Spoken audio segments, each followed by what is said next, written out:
She didn't know it yet, but the worst week of her life was about to become the turning point that changed everything. If you're new here, make sure to subscribe, because tomorrow's story will show you how a single act of kindness can echo for generations. The eviction notice was taped to the door, bright red and impossible to ignore. Maria Torres stood in the hallway of her apartment, her hands shaking as she read the words that would unravel her world. Final notice. Her daughter, Sofia, was coloring at the kitchen table, humming softly, while her son, Mateo, lined up his toy cars on the faded linoleum. Maria had 48 hours to pack up their lives and find somewhere to go. She'd been fighting this moment for months, ever since the restaurant where she worked closed down, leaving her with nothing but a final paycheck and a box of memories. The unemployment checks barely covered groceries. Her savings, all $200 of it, had vanished into car repairs and doctor's bills when Mateo got sick last spring.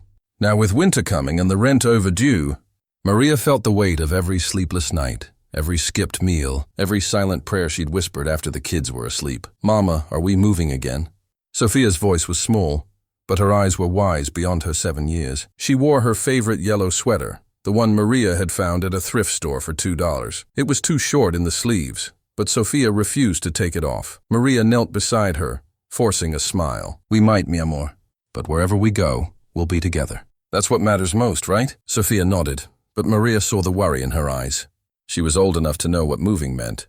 New schools, new faces, new questions she didn't want to answer. Mateo, only 5, was still blissfully unaware, his world small and safe as long as his mother was near. That night, Maria packed their belongings into garbage bags and cardboard boxes. Everything they owned fit into the trunk and back seat of her battered Honda Civic. She folded Sofia's school uniforms with care, wrapped Mateo's cars in a towel, and tucked away the photo album that held the only pictures of better times. Her wedding day before her husband left.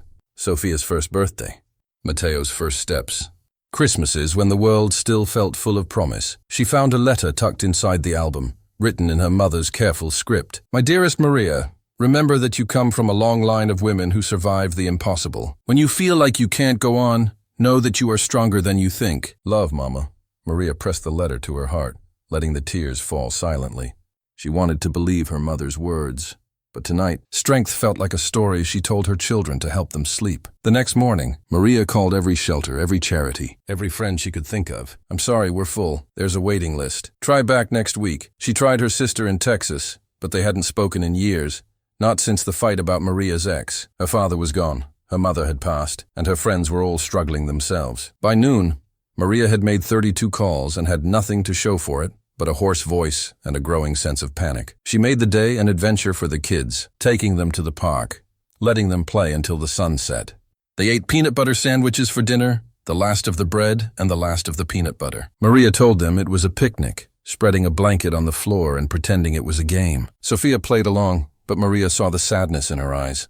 Mateo giggled, not knowing any different. That night, they slept in the car for the first time. Maria parked behind a church, hoping no one would notice. She made a nest of blankets in the back seat, tucking the kids in as best she could. "It's like camping," she whispered, trying to make it sound fun. Sofia shivered but didn't complain. Mateo fell asleep holding his mother's hand. Maria didn't sleep. She watched the windows for headlights, listened for footsteps, and started the car every hour to run the heater for a few minutes. She rationed the gas, knowing it had to last until she found a way out. She thought about her mother's letter, about the women who had survived before her, and wondered if she would be strong enough to do the same. The next day, Maria took the kids to the library, the only warm place she could think of that didn't cost money. Sofia read quietly in the children's section while Mateo played with puzzles.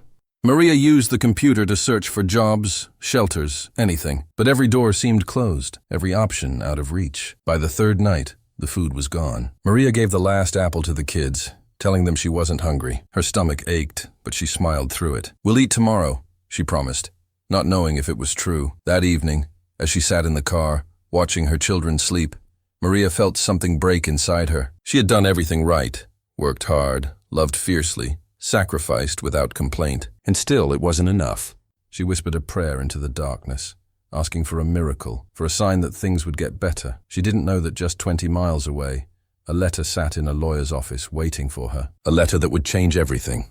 A letter that said she was the sole heir to a $150 million fortune, a fortune she didn't even know existed. The next morning, Maria woke to the sound of rain tapping on the car roof. The world outside was gray and cold, the windows fogged from their breath. Sophia stirred first, rubbing her eyes and looking around, disoriented. "Are we still camping, Mama?" she whispered. Maria forced a smile. "Just one more night, mi amor. I promise." She didn't know if it was true, but she needed her children to believe it. She needed to believe it herself. She drove to the nearest gas station, using her last few dollars to buy a coffee and let the kids use the bathroom. The attendant gave her a sympathetic look but said nothing. Maria washed Sophia's face in the sink, combed Mateo's hair, and tried to make them look presentable. She wanted them to feel normal, even if nothing about their life was normal anymore. Afterward, they went back to the library. Maria sat at the computer, searching for jobs, for help, for anything. She found a listing for a cleaning job at a motel on the edge of town. It paid minimum wage, but it came with a small room. She called the number, her hands shaking. A woman answered, her voice brisk but kind. "Sunrise Motel, this is Nancy." Maria explained her situation, her voice trembling. "I have 2 children. I can work any shift. I just need a place to stay." There was a pause. "Come by this afternoon. We'll see what we can do." Maria hung up, hope flickering in her chest for the first time in days. She spent the morning reading to the kids, trying to keep their spirits up. At noon, she packed their things and drove to the motel. The Sunrise Motel was old but clean, with faded blue paint and a neon sign that buzzed in the rain. Nancy met them at the office, a sturdy woman with kind eyes and a no-nonsense manner. She looked Maria up and down, then glanced at the kids. "You ever cleaned rooms before?" she asked. "Yes, ma'am." "I'll do whatever you need," Nancy nodded. "You can start tomorrow. Room 6 is empty. It's not fancy, but it's warm and dry. You'll get paid at the end of the week." Maria's relief was so overwhelming she nearly cried. "Thank you." "Thank you so much," Nancy waved her off. "Just do a good job. That's all I ask." The room was small, with 2 beds and a tiny bathroom, but to Maria and her children, it felt like a palace. Sophia jumped on the bed, giggling for the first time in days. Mateo explored every corner, delighted by the tiny fridge and the TV with only 3 channels. That night, Maria lay awake, listening to the rain. She thought about her mother's letter, about the women who had come before her, about the miracle she was still waiting for. She didn't know that the miracle was already in motion, that a lawyer named Mr. Bennett was trying to track her down, that a letter with her name on it was sitting in a downtown office, waiting to be delivered. The next morning, Maria started work. She scrubbed toilets, changed sheets, vacuumed carpets. Her hands ached, her back throbbed, but she didn't complain. She was grateful for the work, for the roof over their heads, for the chance to start over. Nancy watched her closely, offering advice and encouragement. "You're a hard worker," she said one afternoon. "Most people would have given up by now." Maria smiled, tired but proud. "I can't give up. My kids need me." Nancy nodded, understanding more than she said. "If you ever need anything, you come to me. We take care of our own around here." Days passed. Maria settled into a routine. She took Sophia to school each morning, dropped Mateo at the motel's daycare, then worked until her body ached. She saved every dollar she could, determined to build a better life for her children. One evening, as she was folding towels in the laundry room, Nancy came in holding a large envelope. "This came for you," she said, handing it over. Maria frowned. She didn't know anyone who would send her mail here. The return address was a law firm in the city. Her heart pounded as she opened it. Inside was a letter on heavy paper, the kind that felt expensive just to touch. "Dear Ms. Torres, we are attempting to contact you regarding the estate of Elena Morales. Please contact our office at your earliest convenience. This is a time-sensitive matter." Maria stared at the letter, her mind racing. Elena Morales, her grandmother. She hadn't seen her in years, not since she was a child. Her father had cut ties with the family long ago, and Maria had grown up with only stories of the woman who had once crossed an ocean with nothing but hope and a suitcase. She read the letter again, her hands trembling. Estate, time-sensitive. What could it mean? She had nothing. Her family had nothing. Why would a law firm be contacting her now? Nancy saw the confusion on her face. "Everything okay?" Maria nodded slowly. "I think so. I need to make a phone call." She waited until the kids were asleep, then dialed the number. A receptionist answered, then transferred her to a man with a calm, professional voice. "Ms. Torres, thank you for calling. My name is Mr. Bennett. I represent the estate of Elena Morales. I'm pleased to inform you that you are the sole beneficiary of her estate, which includes financial assets, property, and investments totaling approximately $150 million. Maria nearly dropped the phone. "I'm sorry, what?" Mr. Bennett repeated himself, his tone gentle. "You are the sole heir, Ms. Torres. We have been trying to reach you for weeks. There are some legal steps to complete, but the inheritance is yours." Maria sat on the edge of the bed, her world spinning. "$50 million. It was impossible. It was a dream. It was everything she had ever needed, and more than she had ever dared to hope for. Maria's mind reeled. She pressed the phone to her ear, barely able to breathe. "There must be some mistake," she whispered. "My grandmother. We weren't close. I haven't seen her since I was a child." Mr. Bennett's voice was patient, reassuring. "There's no mistake, Miss Torres. Your grandmother left very specific instructions. She wanted you to have everything.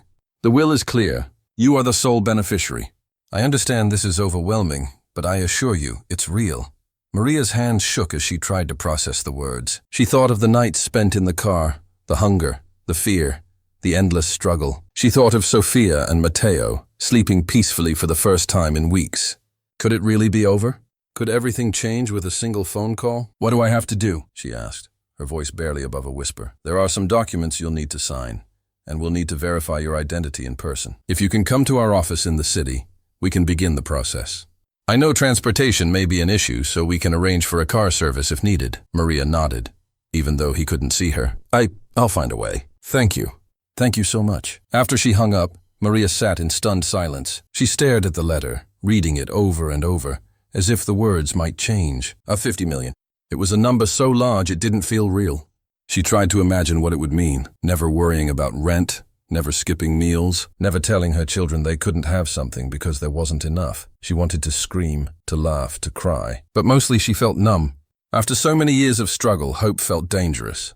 She was afraid to believe it, afraid it would slip through her fingers like everything else. The next morning, Maria told Nancy about the call. The older woman's eyes widened. "Well, I'll be damned. You always hear about things like this happening, but I never thought I'd know someone it happened to." Maria smiled, still dazed. "I don't know what to do. I have to go to the city, but I can't leave the kids." Nancy waved a hand. "You go. I'll watch them. They'll be fine here. And Maria, don't let anyone talk you out of what's yours. You deserve this." Maria hugged her, gratitude flooding her heart. She called Mr. Bennett's office and arranged to come in the next day. That night, she barely slept, her mind racing with possibilities and fears. What if it was a scam? What if something went wrong? What if she wasn't strong enough to handle it? But when morning came, she dressed in her best clothes, kissed her children goodbye, and took the bus into the city. The law office was in a tall building with marble floors and gold lettering on the doors. Maria felt out of place, her thrift store dress and worn shoes a stark contrast to the polished world around her. Mr. Bennett greeted her warmly, offering coffee and a seat in his office. He explained the process, showing her documents, bank statements, property deeds. Maria's head spun as she tried to take it all in. There were accounts in her name, properties in 3 states, investments that would provide for her family for generations. "Your grandmother was a remarkable woman," Mr. Bennett said. "She built this fortune from nothing. She wanted you to have the opportunities she never did." Maria's eyes filled with tears. She thought of her grandmother, stern and distant, a woman she barely knew. Why had she left everything to Maria? Why now, after all these years? "There's a letter for you," Mr. Bennett said, handing her an envelope. "From your grandmother. She wrote it before she passed." Maria opened the letter with trembling hands. The handwriting was familiar, careful and elegant. "My dearest Maria, I know I was not the grandmother you deserved. I let pride and fear keep me from knowing you, from loving you as I should have. But I have watched you from afar, seen your strength, your kindness, your courage. I am sorry for the pain I caused. I hope this gift will help heal what I broke. Use it to build the life you dream of, for yourself and your children. You are my legacy. With love, Elena." Maria wept, the tears coming in great, silent waves. All the years of struggle, the loneliness, the feeling of being forgotten, it all melted away in that moment. She wasn't alone. She was seen. She was loved. Mr. Bennett gave her time to compose herself, then walked her through the next steps. There would be paperwork, legal hurdles, but the money was hers. The nightmare was over. When Maria returned to the motel, Nancy was waiting with the kids. Sofia ran to her, eyes bright. "Did you get the job, Mama?" Maria knelt and hugged her tight. "Better, mi amor. So much better." That night, Maria lay in bed, her children curled beside her, and let herself dream for the first time in years. She dreamed of a house with a yard, of Sofia and Matteo laughing in the sunshine, of never having to worry again. She dreamed of helping others, of being the person she had needed when she was at her lowest. She didn't know what the future would hold, but for the first time, she believed it could be beautiful. The next few days passed in a blur of paperwork, phone calls, and cautious hope. Maria met with Mr. Bennett again, this time bringing Sofia and Matteo with her. The law office staff welcomed the children with juice boxes and coloring books, and Maria felt a strange sense of belonging in a place that had once seemed so far out of reach. Mr. Bennett explained each step with patience, guiding Maria through signatures and notarizations. "You'll have access to a portion of the funds immediately," he said. "The rest will be released as the estate is settled. We'll help you set up accounts, find a financial advisor, and make sure you're protected." Maria nodded, still overwhelmed. She'd never had more than a few $100s in her bank account. Now she was being asked to make decisions about millions. She felt the weight of responsibility settle on her shoulders, not just for herself, but for her children and for the memory of her grandmother. After the meeting, Maria took Sofia and Mateo out for ice cream. It was a small celebration, but to the children, it felt like a holiday. They laughed and made silly faces, and for the first time in a long time, Maria let herself join in, her laughter light and free. Back at the motel, Nancy greeted them with a grin. "You look like someone who just won the lottery." Maria smiled, her heart full. "Something like that." Nancy hugged her, then grew serious. "You know, money changes things. People too. Be careful who you trust." Maria nodded, the words sinking in. She knew Nancy was right. Already she'd received calls from distant relatives, old friends, even her ex-husband, all suddenly interested in her life. She ignored most of them, focusing on her children and the steps ahead. That night, after the kids were asleep, Maria sat at the small table in their motel room, staring at the stack of documents Mr. Bennett had given her. She thought about her grandmother's letter, about the legacy she'd inherited. It wasn't just money. It was a chance to rewrite her story, to break the cycle of struggle and scarcity that had defined her life. She made a list of what she wanted to do. First, find a home, a real home, with space for the kids to play and room to grow. Second, set up savings for Sofia and Mateo so they would never have to worry the way she had. Third, help others. She remembered the kindness of strangers, the librarian who let them stay late, the church that let them park overnight, Nancy who had given them shelter and work. She wanted to be that person for someone else. The next morning, Maria met with a financial advisor, recommended by Mr. Bennett. The woman, Ms. Patel, was warm and practical, explaining everything in simple terms. "The most important thing is to take your time," she said. "Don't rush into anything. Let's make a plan that gives you security and peace of mind." Together, they set up accounts for the children, a trust for the future, and a budget for a new home. Maria felt a sense of control she hadn't known in years. For the first time, she could breathe. With Nancy's help, Maria found a house on the edge of town, a modest, sunlit place with a big backyard and a swing set. The kids ran through the empty rooms, their laughter echoing off the walls. Maria signed the papers with shaking hands, tears streaming down her face. This was theirs. They were home. Moving day was a celebration. Nancy brought pizza, and the motel staff came to help carry boxes. Sofia decorated her new room with drawings, while Mateo claimed a corner of the yard for his cars. Maria stood in the doorway watching her children play and felt a deep, quiet joy. But even as life settled into a new rhythm, Maria couldn't forget where she'd come from. She remembered the fear, the hunger, the nights spent in the car. She remembered the people who had helped her, and the ones who had turned her away. She knew there were others out there, mothers and children facing the same struggles she had. One evening, as she tucked Sofia into bed, her daughter looked up at her with serious eyes. "Mama, are we rich now?" Maria smiled, brushing Sofia's hair from her face. "We have enough, mi amor. More than enough. But being rich isn't just about money. It's about having people who love you and helping others when you can." Sofia nodded, thoughtful. "Can we help other kids? The ones who don't have homes?" Maria hugged her tight. "Yes, baby. We can help. We will help." That night, Maria sat at her kitchen table, making plans. She called Nancy, who agreed to help her start a fund for families in crisis. They reached out to the church, the library, and local shelters, building a network of support. Maria donated to the food bank, paid off the debts of struggling families, and set up scholarships for single mothers. Word spread quickly. People came to her for help, and Maria welcomed them with open arms. She remembered what it felt like to be desperate, to need a miracle. Now, she could be that miracle for someone else. As the weeks passed, Maria's life transformed. She found purpose in giving, in building a community of kindness and support.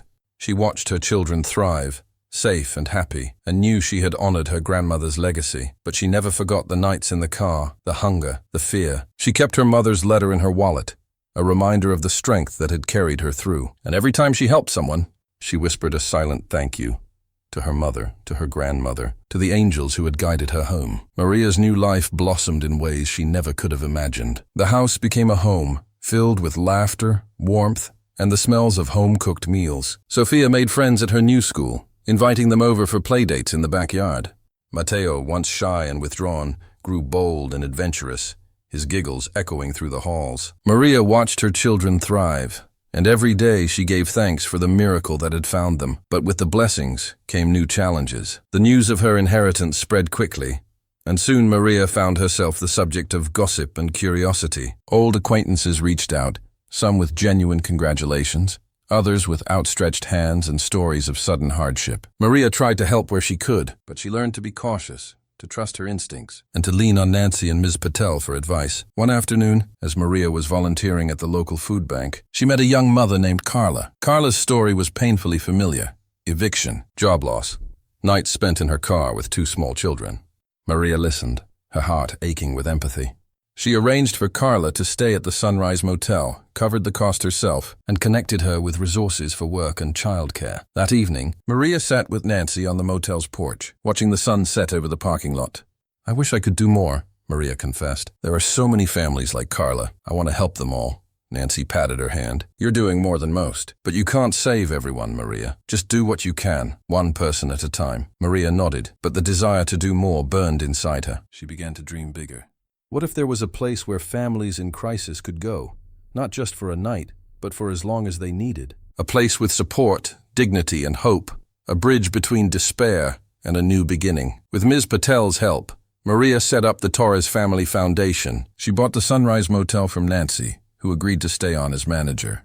Together, they renovated the rooms, added a playground, and created a community kitchen. The motel became a haven for families in need, a place where no one was turned away. Maria hired staff, social workers, counselors, teachers. She partnered with local businesses to provide job training and employment opportunities. She worked with the school district to ensure children could stay in their schools, no matter where they lived. The foundation grew, fueled by Maria's passion and the generosity of others who believed in her vision. The work was hard, and there were setbacks. Some families struggled to adjust, some relapsed into old patterns. Some left without saying goodbye. But for every disappointment, there were triumphs. Children who laughed again, mothers who found jobs, families who moved into homes of their own. Maria found joy in the small victories. She celebrated every milestone, every new beginning. She kept her mother's letter on her desk, a reminder of the strength that had carried her through the darkest days. One evening, as Maria was locking up the community center, she found Sophia sitting on the steps, her face serious. "Mama, why do you help so many people?" Maria sat beside her, pulling her close. "Because I know what it feels like to be scared and alone. Because I want you and Matteo to grow up in a world where kindness matters. Because we have enough to share, and sharing makes us richer." Sophia nodded, thoughtful. "I want to help too. When I grow up, I want to be like you." Maria smiled, her heart full. "You already are, mi amor. Every time you're kind, every time you help a friend, you're making the world better." As the foundation flourished, Maria's life settled into a new rhythm. She balanced work and family, giving and receiving, hope and gratitude. She built a community of support, a network of kindness that reached far beyond her own story. But she never forgot the journey that had brought her here. She remembered the nights in the car, the hunger, the fear. She remembered the angels who had helped her. Nancy, the librarian, the church, the strangers who had shown her kindness when she needed it most. Maria knew that life could change in an instant, that fortune could be lost as quickly as it was found. But she also knew that love, kindness, and resilience were treasures no one could take away. One night, as she tucked Sophia and Matteo into bed, Maria whispered a prayer of thanks for her children, for her home, for the chance to help others. She kissed them goodnight, her heart at peace. Outside, the stars shone bright, and Maria knew that her grandmother was watching over them, proud of the legacy she had left behind. The seasons changed, and with them, Maria's sense of purpose deepened. The Torres Family Foundation became a beacon in the community, a place where hope was restored and dignity protected. Families who had once been strangers became friends, supporting each other through setbacks and celebrating each other's victories. Maria's days were full. Meetings with social workers, calls with donors, afternoons spent reading to children in the playroom, evenings sharing meals with families who reminded her of her own journey. But even as her world expanded, Maria kept her circle of trust small. Nancy remained her confidant and partner, her wisdom and humor grounding Maria when the weight of responsibility threatened to overwhelm her. Ms. Patel guided her through the complexities of wealth, helping her invest wisely and plan for the future. Sophia and Matteo were her heart, their laughter and love, the reason she worked so hard. One crisp autumn morning, Maria received a letter that made her pause. The return address was from a law firm in New York. Curious, she opened it and read the contents. It was from a woman named Isabel Morales, her grandmother's younger sister, whom Maria had never met. The letter was warm, full of stories about Elena, about the family's journey from Cuba to America, about the sacrifices and dreams that had shaped their lives. Isabel wrote, "Your grandmother was a force of nature. She built her fortune with grit and grace, but she always regretted the distance between you. She spoke of you often, Maria. She wanted you to know that you were her greatest hope." Maria wiped away tears as she finished the letter. She realized that her inheritance was more than money. It was a legacy of resilience, a story of survival and redemption that stretched back generations. She decided to invite Isabel to visit, to reconnect with the family she'd never known. When Isabel arrived, she brought old photographs, letters, and stories that filled in the gaps of Maria's childhood. Together, they pieced together the family's history, laughing and crying over memories both joyful and painful. Sofia and Mateo listened wide-eyed as Isabel told tales of Havana, of Elena's courage, of the love that had endured despite distance and loss. The reunion brought Maria a sense of wholeness she hadn't realized she was missing. She saw herself in Isabel's stories, in the fierce love that had driven her grandmother to build a better life. She understood, finally, that her own journey was part of something much larger, a tapestry of hope and hardship, woven by the hands of women who refused to give up. Inspired by her family's story, Maria launched a new initiative through the foundation, a scholarship program for immigrant women and their children. She wanted to honor her grandmother's legacy by giving others the chance to build new lives, to chase dreams that once seemed impossible. The program quickly gained support, and soon Maria was fielding applications from across the state. One evening, as Maria reviewed scholarship essays at her kitchen table, Sofia joined her, carrying a drawing she'd made at school. It showed their family, Maria, Sofia, Mateo, and even Isabel, standing in front of the Sunrise Motel, surrounded by smiling children. "Is this your dream, Mama?" Sofia asked, pointing to the picture. Maria smiled, her heart swelling with pride. "It's our dream, mi amor, and we're making it come true, one day at a time." As winter approached, Maria reflected on how far they had come.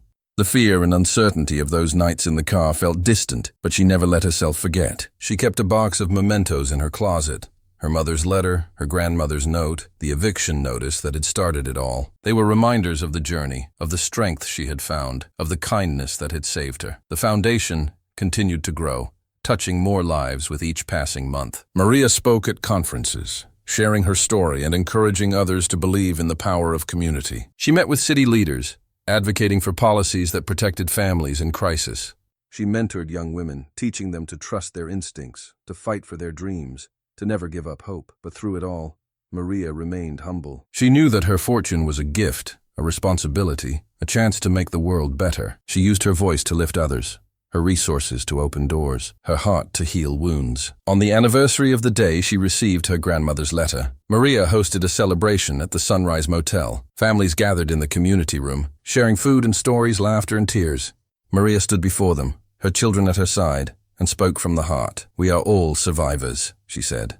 "We are all dreamers, and together we can build a future where no one is left behind." The room erupted in applause, and Maria felt the truth of her words settle deep in her soul. She had found her purpose, her family, her home.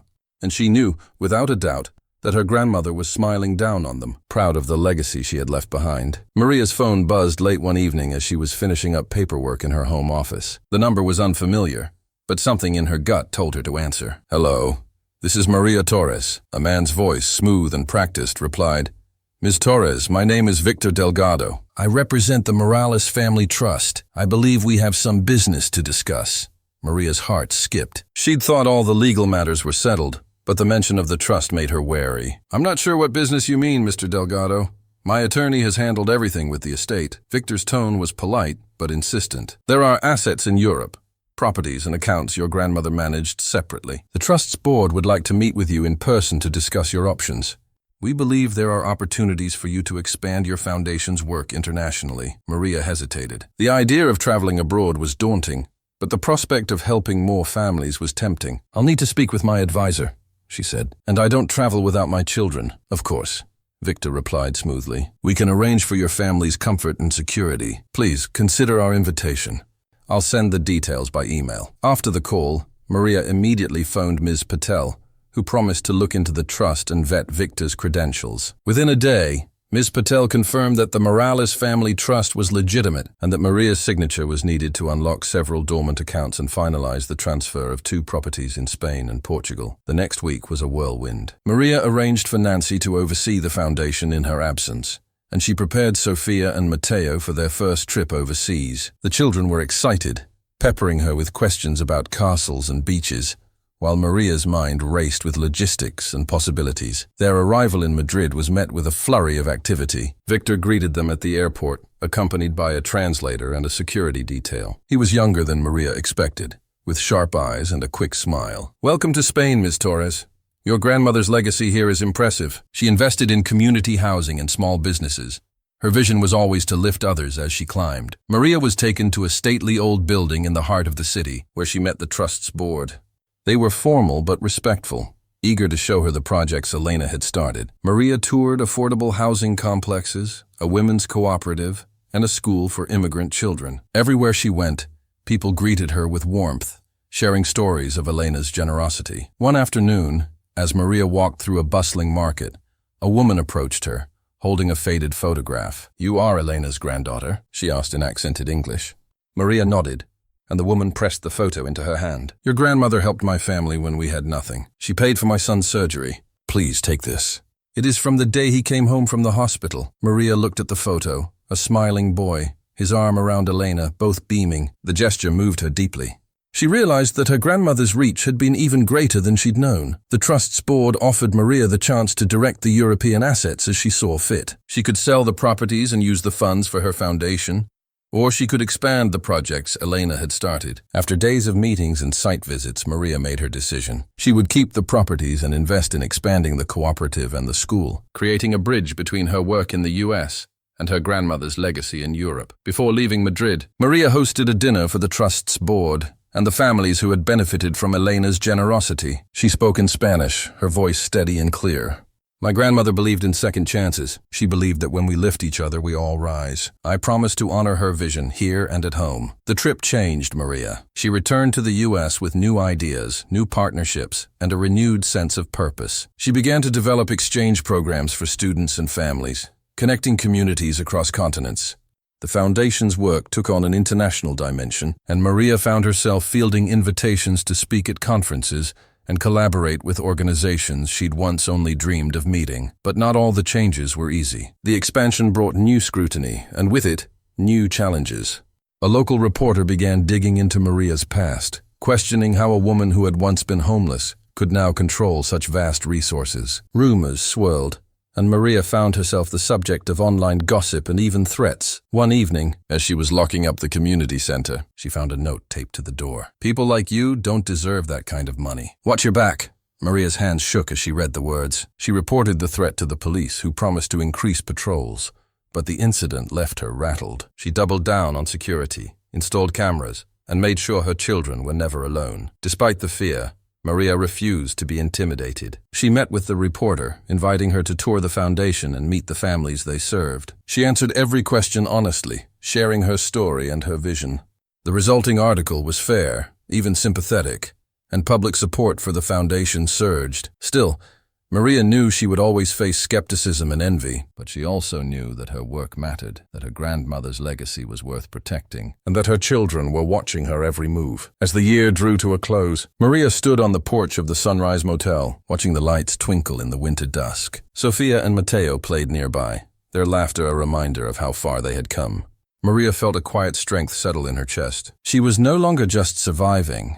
She was building something that would last. The new year brought a sense of momentum Maria hadn't felt since her first days at the foundation. The international partnerships she'd forged in Spain and Portugal began to bear fruit. A group of volunteers from Madrid arrived to help renovate a vacant building in Maria's town, transforming it into a transitional home for women escaping domestic violence. In return, Maria sent 2 of her own staff to Europe to learn about the cooperative model her grandmother had pioneered.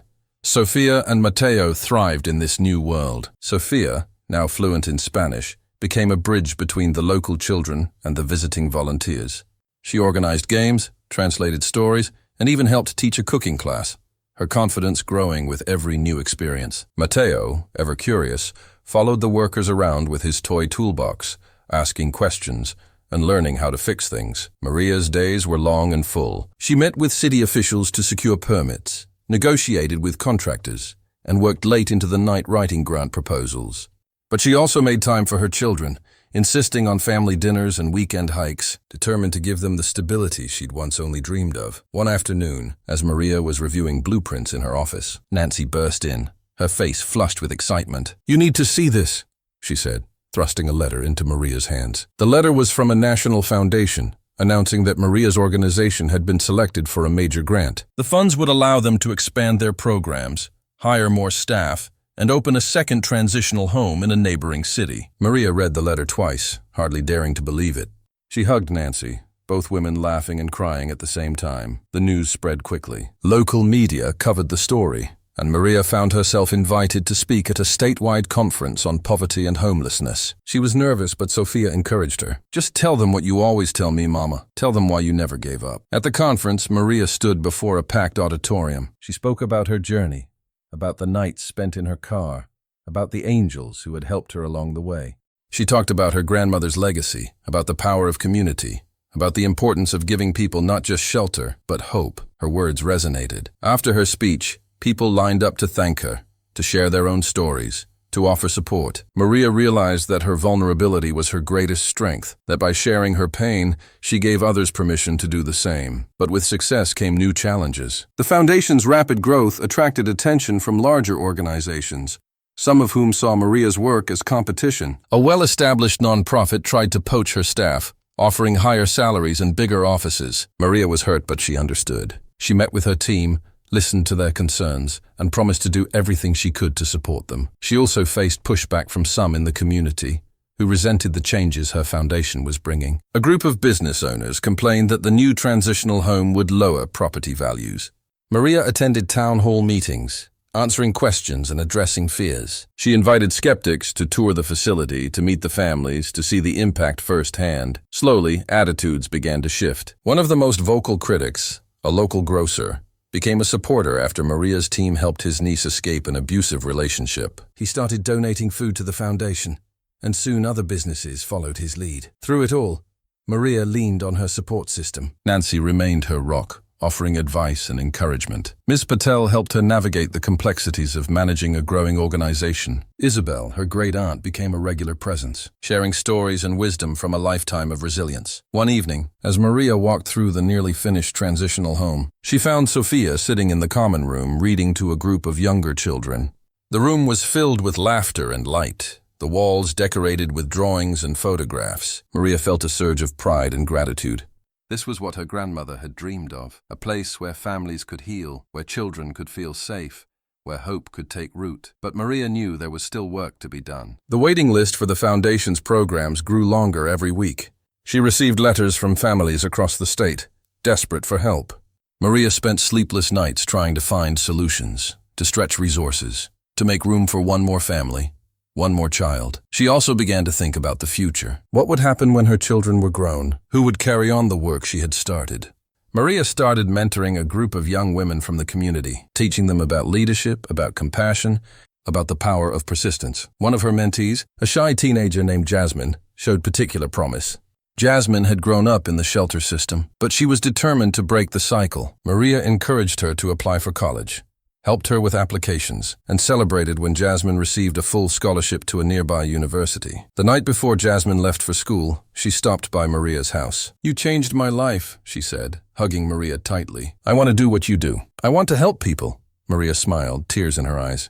"You already are, Jasmine, and you always will." As spring turned to summer, Maria felt a sense of peace she hadn't known in years. The foundation was thriving, her children were happy, and her grandmother's legacy was secure. But more than that, Maria knew she had built something lasting, a community of hope, a network of kindness, a future filled with possibility. The summer brought a new wave of challenges and opportunities. With the second transitional home opening its doors, Maria found herself juggling more responsibilities than ever. She hired new staff, including a case manager who had once been a resident at the Sunrise Motel. The Foundation's story was becoming a model for other towns, and Maria was invited to consult on similar projects in distant cities. But as her influence grew, so did the scrutiny. One morning, Maria received a call from Ms. Patel. "There's been a request for an audit," she said, her voice calm but serious. It's standard for organizations of your size, but I want you to be prepared. They'll be looking at every dollar, every decision. Maria felt a flicker of anxiety. She had always tried to do things by the book, but the foundation had grown so quickly. She spent the next week gathering records, reviewing receipts, and meeting with her team to ensure everything was in order. The auditors arrived, polite but thorough, asking questions about everything from payroll to program outcomes. During the audit, Maria's patience was tested. She answered every question, provided every document, and explained every decision. She worried about the impact on her staff, about the families who depended on the foundation, about the possibility of mistakes she hadn't caught. But when the audit was complete, the lead auditor shook her hand. Your organization is one of the most transparent and effective we've seen. You should be proud, Ms. Torres. Relief washed over Maria. She called a staff meeting to share the news, and the room erupted in cheers. Nancy brought cupcakes, and the celebration lasted well into the evening. Yet, not all the news was good. A storm that summer caused flooding in the lower part of town, damaging several homes and displacing dozens of families. Maria and her team sprang into action, opening the doors of both transitional homes to those in need. Volunteers worked around the clock, providing food, clothing, and shelter. Maria coordinated with local officials, securing emergency funds and organizing cleanup crews. The crisis brought the community together in ways Maria hadn't seen before. Neighbors who had once been skeptical of the foundation now showed up with donations and offers of help. Sofia and Mateo helped sort supplies, their small hands working alongside adults to pack boxes and serve meals. One evening, as Maria walked through the crowded common room, she overheard a conversation between two mothers. I don't know what we would have done without this place, one said. Maria saved us. Maria paused, humbled by the words. She knew she hadn't done it alone. It was the community, the staff, the volunteers, the families themselves who had made survival possible. But she also knew that her grandmother's gift had been the spark that started it all. As the floodwaters receded, and families began to return to their homes, Maria reflected on the lessons of the summer. She realized that true leadership meant being present in the hard times, not just the celebrations. It meant making tough decisions, asking for help, and trusting others to share the load. The experience also deepened Maria's resolve to prepare for the future. She began working with her board to develop a long-term sustainability plan, ensuring that the foundation would endure beyond her own involvement. She established an endowment, recruited new board members, and created a leadership development program for staff and volunteers. Meanwhile, her children continued to grow and change. Sofia started middle school, joining the debate team and volunteering as a peer mentor. Mateo discovered a love of music, taking piano lessons and performing at community events. Maria made sure to be present for every recital, every tournament, every milestone, determined to give her children the stability and support they deserved. One Saturday, as the family enjoyed a picnic in the park, Maria received a call from Victor Delgado in Spain. We've completed the expansion of the cooperative, he reported. The women's business is thriving, and we're ready to launch the exchange program you proposed. Maria smiled, pride swelling in her chest. That's wonderful news, Victor. Let's set up a call with the team here and start planning the first exchange. The conversation left Maria energized. She saw how the seeds her grandmother had planted were blossoming on both sides of the ocean. The connections between communities, the sharing of ideas and resources, the sense of global family, all of it was more than she had ever dreamed possible. But as the sun set and the park emptied, Maria felt a familiar tug of worry. She knew that challenges would always come: financial pressures, community resistance, personal doubts. But she also knew that she was not alone. She had her children, her friends, her team, and the legacy of strong women who had come before her. That night, as she tucked Sofia and Mateo into bed, Maria whispered a promise to herself and to them. No matter what happens, we'll face it together. We'll keep building, keep helping, keep hoping, because that's what family does. The first exchange program between Maria's foundation and the Madrid Cooperative launched in early autumn. Two young women from Spain, Lucia and Carmen, arrived in Maria's town, eager to learn and share. They brought with them new ideas for micro-businesses and a contagious energy that quickly spread through the transitional homes. In return, Jasmine and another staff member, Tasha, prepared for their own journey to Spain. Excited and nervous about representing the foundation abroad, Maria watched the friendships blossom. Lucia taught a group of residents how to make traditional Spanish empanadas, which soon became a favorite at community dinners. Carmen, who had a background in digital marketing, helped several mothers set up online shops for their crafts. The local newspaper ran a feature on the exchange, and donations spiked as the community rallied around the new international partnership. But not everyone was pleased.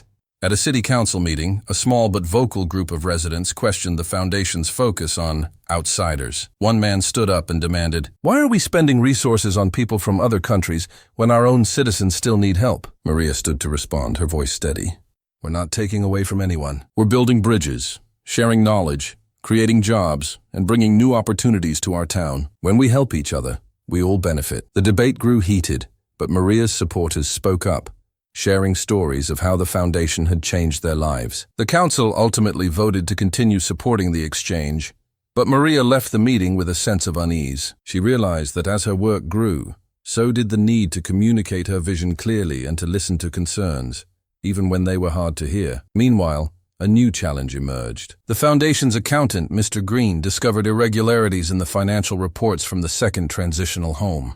Several invoices for repairs and supplies didn't match the work completed. Maria called an emergency meeting with the site manager, a woman named Denise who had been hired just a few months earlier. Denise arrived looking anxious. "I swear I didn't take anything," she said before Maria could even ask a question. "But I think someone on the night staff has been forging receipts. I noticed some things missing from the storage room, but I didn't want to accuse anyone without proof." Maria listened carefully, then asked Mr. Green to conduct a full audit of the site's expenses. She also installed new security cameras and quietly interviewed the staff. Within a week, the culprit was caught, a maintenance worker who had been submitting fake invoices and pocketing the difference. Maria pressed charges but also arranged for counseling and support for Denise, who had been overwhelmed by the situation. The incident shook Maria's trust, but it also reinforced her commitment to transparency and accountability. She implemented new checks and balances and held a staff training on ethics and reporting concerns. The foundation weathered the storm, but Maria knew she would need to stay vigilant as the organization continued to grow. Amidst the turmoil, a letter arrived from Isabel in New York. She had been diagnosed with a serious illness and wanted to see Maria and the children one more time. Maria immediately arranged a visit, taking Sofia and Mateo to the city for a weekend. They spent hours reminiscing, looking through old family photos, and listening to Isabel's stories. Before they left, Isabel pressed a small box into Maria's hands. "Your grandmother gave this to me for safekeeping," Isabel said. "She wanted you to have it when you were ready." Inside the box was a delicate gold locket, engraved with the initials EM, and a tiny photograph of Elena as a young woman. Maria fastened the locket around her neck, feeling the weight of her family's history and the love that had survived so much loss. Back home, Maria found herself reflecting on the future. She realized that the foundation had become more than a job or a charity. It was a living legacy, one that would outlast her. She began to draft a succession plan, identifying staff members with leadership potential and encouraging them to take on more responsibility. Jasmine, now thriving at university, returned on weekends to mentor younger residents. Tasha, inspired by her trip to Spain, proposed starting a youth leadership council to give teens a voice in the foundation's work. Maria supported both ideas, proud to see the next generation stepping up. As the year drew to a close, Maria organized a celebration at the original Sunrise Motel. Families from both transitional homes, staff, volunteers, and international guests gathered for a night of food, music, and gratitude.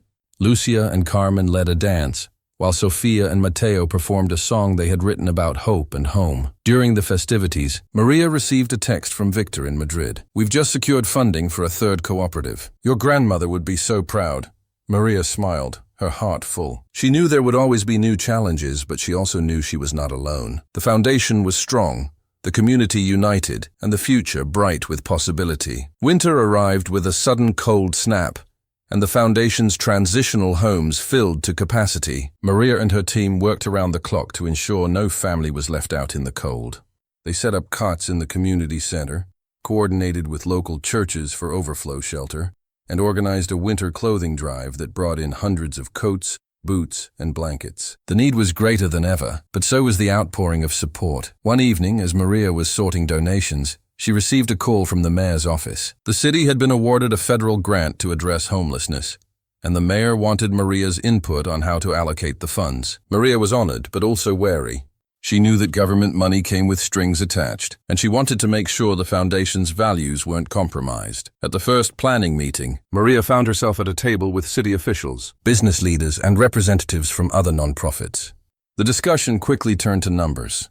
How many beds, how many meals, how many people could be moved off the streets? Maria listened, then spoke up. "It's not just about numbers. she said. It's about dignity. It's about giving people the support they need to rebuild their lives, not just a place to sleep for the night. Some at the table nodded in agreement, while others looked skeptical. One business owner argued for stricter rules and curfews, worried about the impact on his property. Maria pushed back, sharing stories of families who had thrived because they were given trust and flexibility. By the end of the meeting, a compromise was reached. The new city-funded shelter would adopt many of the foundation's practices, including case management, job training, and family-friendly policies. The victory was bittersweet. Maria knew that not everyone would be happy, and that the work of changing minds was never done. But she was proud to see her approach influencing policy, and she resolved to keep advocating for those who had no voice. Meanwhile, at home, Sofia and Matteo were preparing for the holidays. They made decorations out of recycled materials, baked cookies for the residents, and organized a toy drive at their school. Maria watched them with pride, grateful for their generosity and resilience. One snowy afternoon, Jasmine arrived at Maria's house with exciting news. "I've been accepted into a study abroad program in Madrid," she announced, her eyes shining. "I'll be working with the cooperative you helped start." Maria hugged her, overwhelmed with emotion. "You're going to do amazing things, Jasmine. I'm so proud of you." Jasmine smiled. "I couldn't have done it without you. You showed me what's possible." As the holidays approached, Maria received an unexpected invitation. The governor's office wanted to honor her with a humanitarian award for her work with the foundation.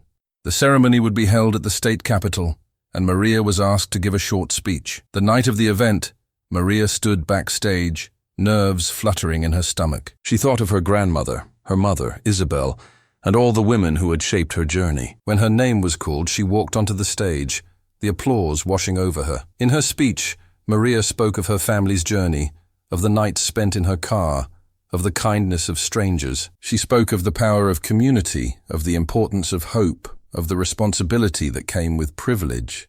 "We are all connected," she said. "When we lift each other, we all rise." The audience rose to their feet, and Maria felt a sense of peace settle over her. She knew there would always be challenges, always be setbacks, but she also knew that she had built something lasting, something that would endure long after she was gone. That night, as she returned home, Maria found Sofia and Matteo waiting up for her, their eyes bright with excitement.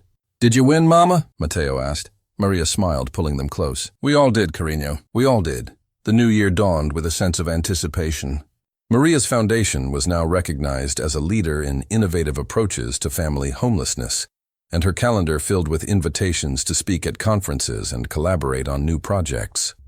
But Maria remained grounded, determined to keep her focus on the people she served. One morning, as she was reviewing her emails, Maria noticed a message from a name she didn't recognize, Dr. Samuel Ortiz, a sociologist at a major university. He explained that he was conducting a long-term study on the impact of community-based interventions for families in crisis, and wanted to include Maria's foundation as a case study. He asked if he could spend several weeks shadowing her team, interviewing staff and residents, and observing daily operations. Maria was intrigued. She knew that data and research could help secure future funding and influence policy, so she agreed. Dr. Ortiz arrived the following week, notebook in hand, and quickly became a fixture at the transitional homes.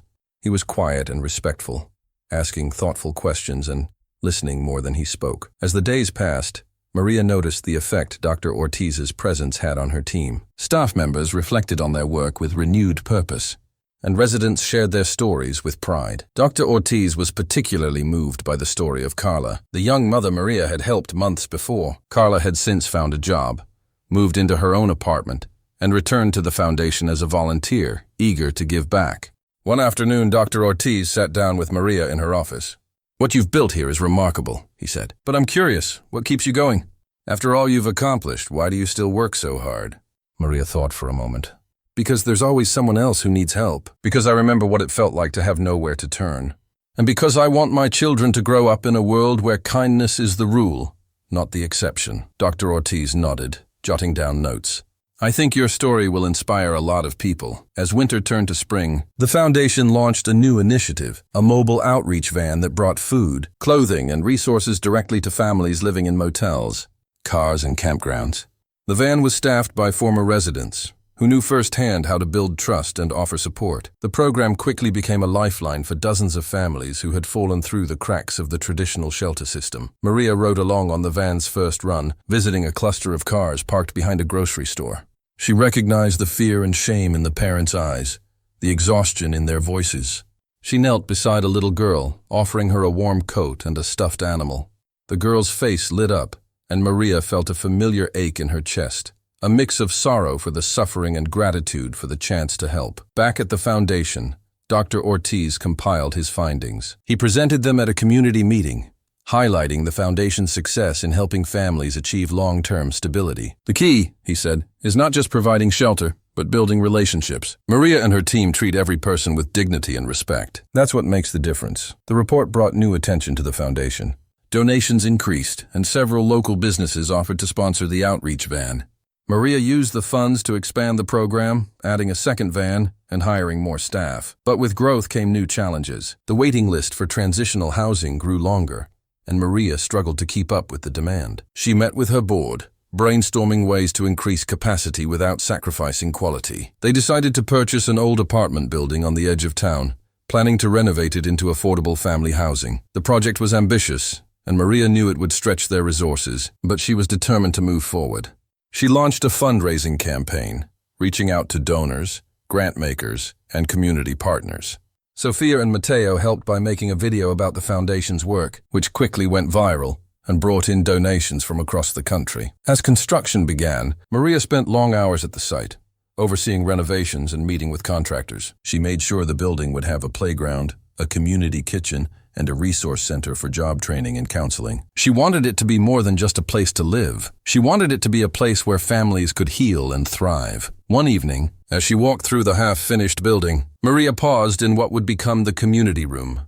She imagined children playing, parents sharing meals, families celebrating new beginnings. She felt a surge of hope, knowing that her grandmother's legacy was alive in every brick, every beam, every act of kindness. The apartment building project quickly became the talk of the town. Local news crews filmed the progress, and volunteers from all walks of life showed up on weekends to help paint, plant gardens, and assemble furniture. Maria was everywhere, answering questions, organizing schedules, and making sure every detail reflected the foundation's mission of dignity and hope. But as the opening day approached, a new obstacle emerged. The city's zoning board received a petition from a group of nearby homeowners demanding a halt to the project. They cited concerns about increased traffic, property values, and the character of the neighborhood. Maria was summoned to a public hearing, where she faced a packed room of anxious and sometimes hostile residents. She listened as people voiced their fears and frustrations. Some spoke of past experiences with crime or noise, others simply worried about change.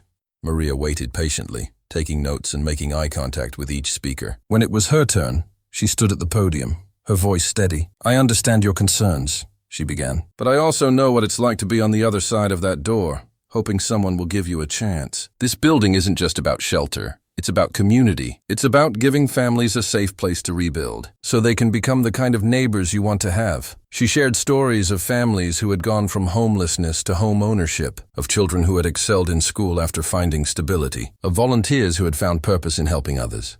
She invited everyone in the room to visit the foundation, to meet the residents, to see the impact for themselves. The hearing was tense, but Maria's words resonated with many. After hours of debate, the board voted to allow the project to proceed, with a promise to review its impact after 6 months. Maria thanked the board and the residents, then returned to the site, determined to prove that their fears were unfounded. Opening day was a celebration. Families moved in, carrying boxes and dreams. Volunteers served food, children played in the new playground, and Maria gave tours to curious neighbors. Sofia and Mateo handed out welcome baskets, and Jasmine, home from Madrid for the summer, led a mural painting project with the kids. As the weeks passed, the building became a vibrant hub of activity. Residents organized potlucks, movie nights, and study groups. A retired teacher offered free tutoring, and a local chef taught cooking classes in the community kitchen.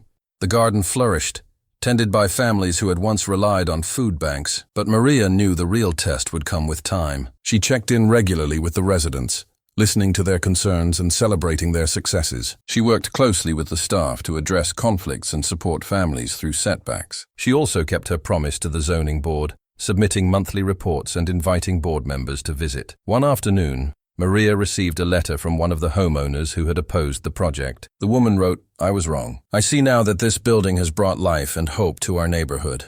Thank you for not giving up." The letter meant more to Maria than any award or donation. It was proof that change was possible, that hearts and minds could be opened with patience and persistence. As summer turned to fall, Maria reflected on how far they had come. The foundation now operated 3 transitional homes, a mobile outreach program, and the new apartment building. The waiting list was still long, but every day brought new stories of resilience and renewal. Sophia started high school, joining the student council and organizing a fundraiser for the foundation. Matteo, now in middle school, discovered a love of science and spent his weekends building robots with a group of friends.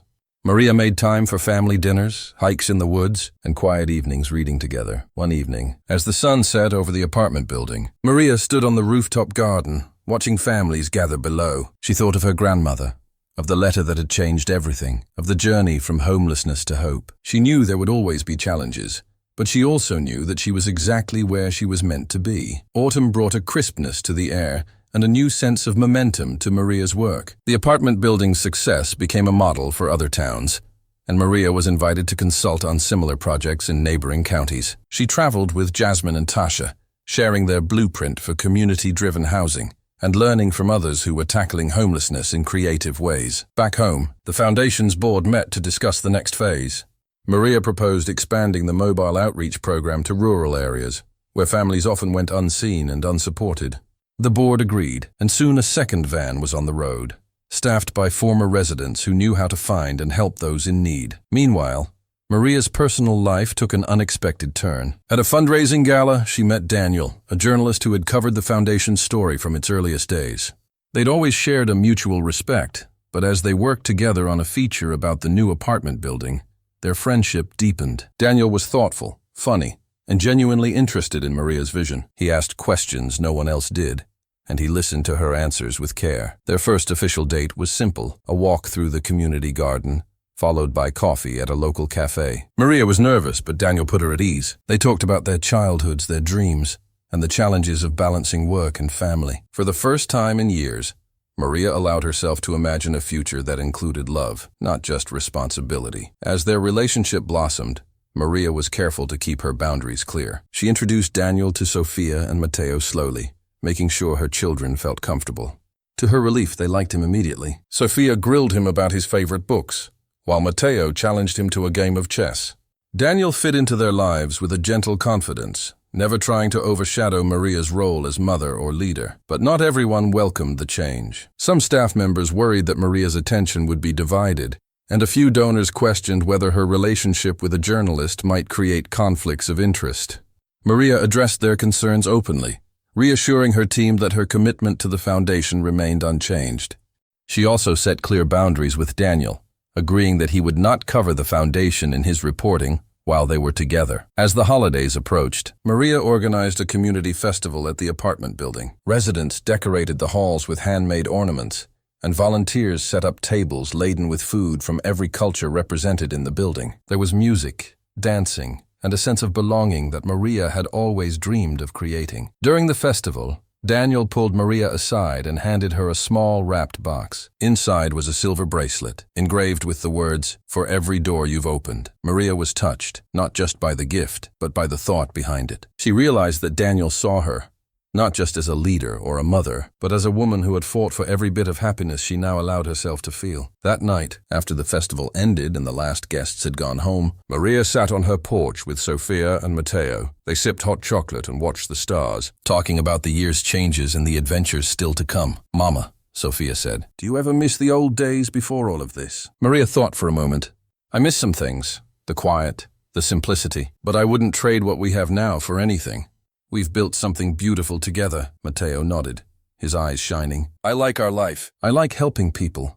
Maria hugged her children close, feeling the warmth of their love and the strength of their bond. She knew there would be more challenges ahead, more projects, more families to help, more hearts to win over, but she also knew that she was not alone. She had her children, her team, her community, and now perhaps a partner to share the journey. As the first snowflakes of winter drifted down, Maria whispered a silent thank you to her grandmother, to her mother, to every person who had helped her along the way. She promised herself that she would keep opening doors, keep building bridges, and keep believing in the power of hope. The new year began with a flurry of activity. Maria's foundation was selected to pilot a statewide initiative aimed at ending family homelessness within a decade. The governor's office sent a team of policy advisors to shadow Maria and her staff. Eager to learn from their hands-on approach, Maria welcomed the scrutiny. determined to show that compassion and accountability could coexist. But the spotlight brought new complications. A prominent real estate developer, whose luxury condos bordered the foundation's newest project site, filed a lawsuit to halt construction. He claimed the presence of transitional housing would devalue the neighborhood and attract crime. The lawsuit made headlines, and Maria found herself at the center of a heated public debate. Determined not to let fear or prejudice win, Maria organized a town hall meeting. She invited residents, business owners, city officials, and even the developer's legal team. The meeting was tense, with angry voices and pointed questions. Maria stood her ground, presenting data on the foundation's impact: lower crime rates, higher school attendance, and increased property values in neighborhoods where her projects had taken root. Then, one of the residents from the apartment building stood up. Mrs. Alvarez, a grandmother raising her 2 grandsons, spoke quietly but firmly. "I was afraid when I moved in. I thought people would judge me, but this place gave us a second chance. My boys are safe, I have a job, and we're part of this community. Isn't that what we all want?"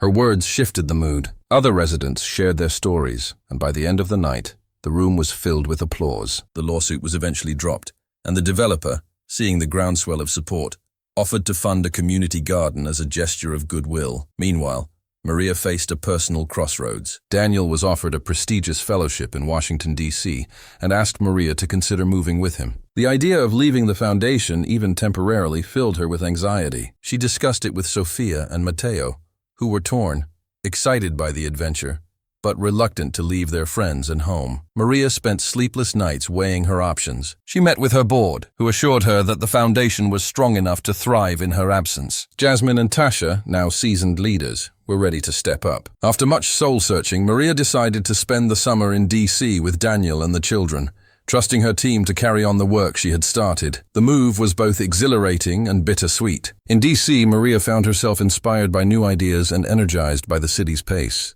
She met with national leaders, shared her story on panels, and advocated for policy changes that would benefit families across the country. Sofia interned at a local nonprofit, while Mateo joined a robotics club and made friends from around the world. Back home, the foundation continued to flourish. Jasmine launched a new mentorship program for teens, and Tasha expanded the mobile outreach vans into 2 more counties. Maria checked in daily, offering guidance and encouragement, but she resisted the urge to micromanage. She realized that true leadership meant letting others grow, even if it meant stepping back. As summer ended, Daniel's fellowship was extended, but Maria knew it was time to return. The foundation was her calling, her legacy, and her heart. Daniel understood, and they agreed to make their relationship work across the distance, visiting often and supporting each other's dreams. Maria returned to a hero's welcome. The apartment building was now home to dozens of thriving families. The new project site was under construction, and the foundation's annual report showed record outcomes. At the fall festival, Maria stood on stage with Jasmine, Tasha, and the entire staff, celebrating not just her own journey, but the collective effort that had transformed so many lives. That night, as she walked through the quiet halls of the apartment building, Maria paused outside a door decorated with children's drawings. She listened to the laughter inside, the sound of a family at peace. She thought of her grandmother's letter, the nights spent in her car, the angels who had helped her along the way. Maria knew there would always be new challenges, lawsuits, setbacks, moments of doubt, but she also knew that hope was a muscle, strengthened by every act of courage and kindness. She had built something that would last, not just for her children, but for every family who needed a second chance. As the first leaves of autumn drifted down, Maria stood on the porch, the city lights twinkling in the distance. She felt the weight of her journey, the joy of her present, and the promise of the future. With a deep breath, she whispered a quiet vow to keep opening doors, to keep building bridges, and to never forget where she came from, and somewhere in the hearts of those she'd helped. Maria's legacy, born from hardship, shaped by love, and fueled by hope, continued to grow.